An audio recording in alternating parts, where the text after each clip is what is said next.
Amici del Bello del Calcio, giovedì 13 marzo per l'Europa League il Napoli affronterà il Porto. Ma cerchiamo di prendere qualche informazione in più sul Porto.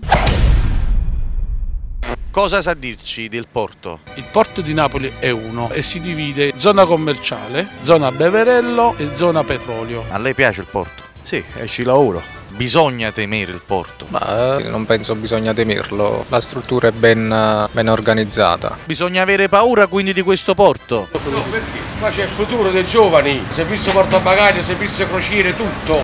Il Porto. Qua, Beverella. Porto Napoli. Porto sì. Zona petrolio è quella dove arrivano le gassiere e petroliere. Non sono uno che frequenta il porto, se non per l'ufficio postale. No. What's mine? What's man? We want to take boat here. They tell us no there. It's difficult. Quindi è un problema di tattica. Yes. Con Gigio Rosa, Porto Napoli per Gigio Rosa. Scusi?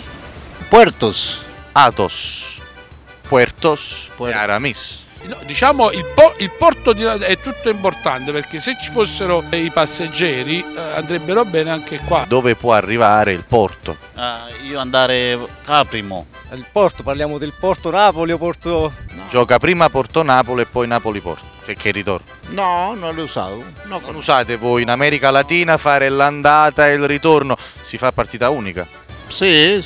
Per la zona commerciale si intende per dove arrivano le porto containers. Civitavecchia in Roma. Civitavecchia però non si è qualificato in Europa League. Ah, equipo di football. Porto in sé per sé come struttura, dove stiamo parlando? Ah, ecco, ha capito.